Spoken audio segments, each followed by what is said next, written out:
Хөвсгөл аймагт орших хүслийн хад буюу Сомоо хад гэх нь Хөвсгөл нуурын эргийн хөвгч хадман хошууны нэг хэсэг бөгөөд жуулчдын дунд түгээмэл нэршилтэй үзэсгэлэнт юм. Хүслийн хад нь Хөвсгөл нуурын 190 орчим хатгал тосгоноос хойд зүгт ойролцоогоор 14 км зайд оршдог. Хөвсгөл нуурын 136 км урттай 20-36 км өргөнтэй гэж үздэг бөгөөд Монголын хамгийн гүн нуур гэж нэрлэгддэг. 262 м гүн байдгаараа алдартай. Мөн далайн түвшнээс дээш 1645 см дэлхийн цэнгэг усны нүцийн 1% хадгалдаг гэж үздэг. Мөн 2000 онд ЮНЕСКОгийн дэлхийн байгалийн өвийн жагсаалтанд Хөвсгөл нуурын байгалийн зохицлын газар гэж бүртгэгдсэн. Уушрын хүрхрээ. Уушрын хүрхрээ нь Хөвсгөл аймгийн Баянзүр сумын нутагт орших байгалийн үзэсгэлэнт газар юм. Энэ хүрхрээ нь уулын нарийнхан хавцал дундуур урсах цэвэрхэн голоос үүсдэг. Унаж буй усны өндөр нь ойролцоогоор 20 м орчим бөгөөд хавцлын хоёр хадан ханаас хүчтэй бож ирдгээрээ алдартай. Байгаль оршин тун үзэсгэлэнтэй эргэн тойрон оймод хад асахтай. Жуулчдын очих дуртай газруудын нэг бөгөөд Хөвсгөл аймгийн Улаан уул Бенчинлөв сумын нутагт байрлах Хортил сайрдгийн нуруу. Уус нь ихэвчлэн урдаас хойшоо уртраг дагуу байршилтай.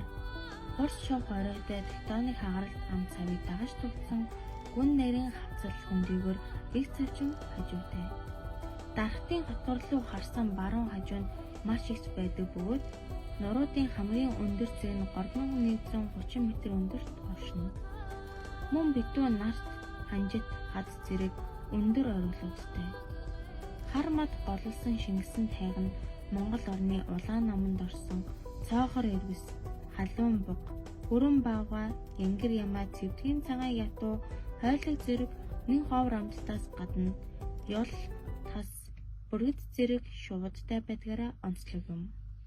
Баян дэрхийн агуун Цагаал сумын төвөөс зүүн тийш уйлган багийн нутагт өөрийн голын эхэлж ярд дэлхийн ам зэрэг газар өөрийн голын хойд дэнжид 38 км-ийн зайд байдаг.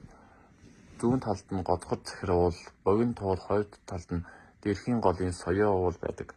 Эрдэнэ бугын сумын туйлаас зүүн тийш 70 км-ийн өндөр уулын бүсэд байрладаг.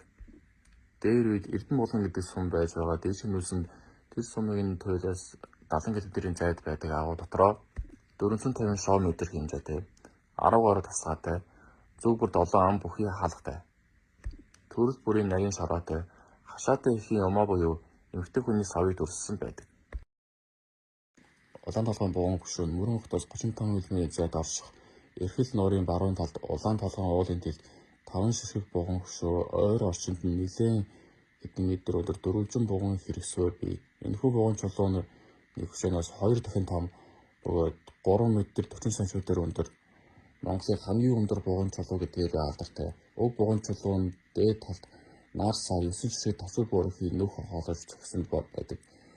Бугны төвгөрөд дүрсэж тод дүрссэн ойролцоогоор 4 бугуун чулуунаас хэмжээ хийж урлаар өвөрмөц онцгой байдаг юм.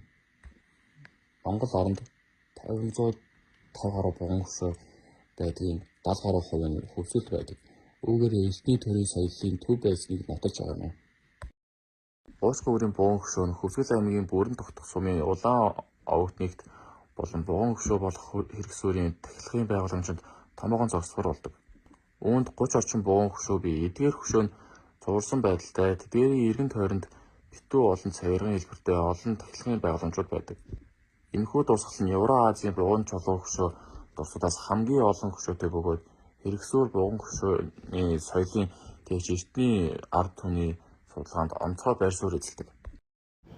Түүхэн алдартны хувьд гэх юм бол Чингүн Жаан 1710 онд Хөвсгөл аймгийн бүрэн тогтох сумын нутагт Сангийн Далайн Бэндэртийн өвөр гэдэг газар төрсэн бөгөөд хотгойдын цэцэг ноён Бээл Бандийн ууган хүн болж мэндэлжээ. Түүний хүүхэд залуу насны баримт байдгүй бөгөөд эцэг Бээл Банд нь 1737 онд нас барсны дараа Чингүн Жаан хотгойдын төрийн дэг цэцэгт хошиг захирч эхэлсэн.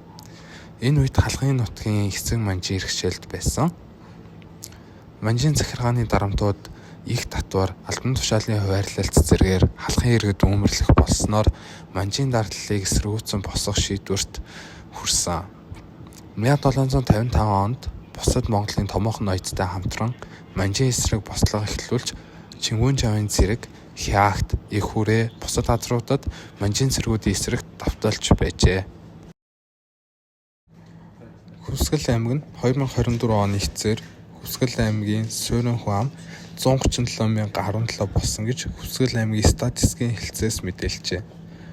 2025 онд хүн ам орон сууцны завсрын тооллого явуулах төлөвлөгөө байгаа гэдгийг одоогийн байдлаар засгийн газар мэдгдсэн. Эдийн засгийн талаас Монгол улсын бодит ДНБ 2025 оны эхний улиралд 2.4%-аар өссөн гэсэн статистик мэдээ байгаа. Мөн Хүсгэл аймаг 2025 оны 3 дугаар сард нийгмийн эдийн засгийн танилцуулга мэдээлэл нийтлэгдэх үйл ажиллагаа хийгдэж байна.